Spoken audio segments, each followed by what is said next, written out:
the Supreme Court handed down their most consequential decisions of the current term. Their opinions have the power to shape the contours of American politics for generations, and Clarence Thomas issued this warning that is bad news for Donald Trump. The Constitution mandates the federal government conduct a census once every 10 years. This practice determines the number of congressional districts in each state as well as federal funding levels. Commerce Secretary Wilbur Ross sought to include a question on the census, one that had been included up until 1960 that asked for the respondent's citizenship status. Secretary Ross stated this question was intended to enhance the ability of the federal government to enforce the Voting Rights Act by increasing the power of Hispanic voters. Chief Justice John Roberts wrote that there was a majority on the court to allow for the citizenship question, stating that history matters. Here, as in other areas, our interpretation of the Constitution is guided by a government practice that has been open, widespread, and unchallenged since the early days of the Republic.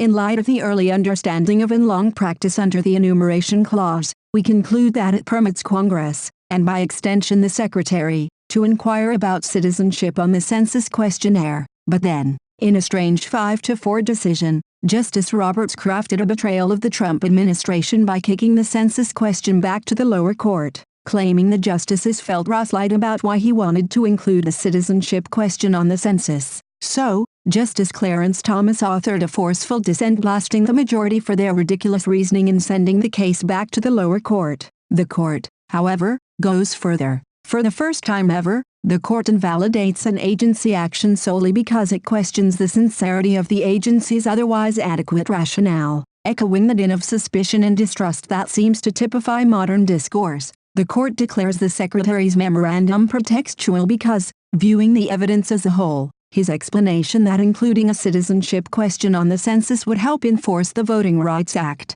VRA, seems to have been contrived. The court does not hold that the Secretary merely had additional, unstated reasons for reinstating the citizenship question. Rather, it holds that the Secretary's stated rationale did not factor at all into his decision, Thomas wrote. Thomas warned that this decision opened Pandora's box by allowing political opponents of any given administration to claim the pretext for an administrative decision ran contrary to the stated reasoning behind any agency action, thus binding the hands of a president to implement his agenda. The court's holding reflects an unprecedented departure from our deferential review of discretionary agency decisions, and, if taken seriously as a rule of decision, this holding would transform administrative law. It is not difficult for political opponents of executive actions to generate controversy with accusations of pretext, deceit, and illicit motives. Significant policy decisions are regularly criticized as products of partisan influence, interest group pressure,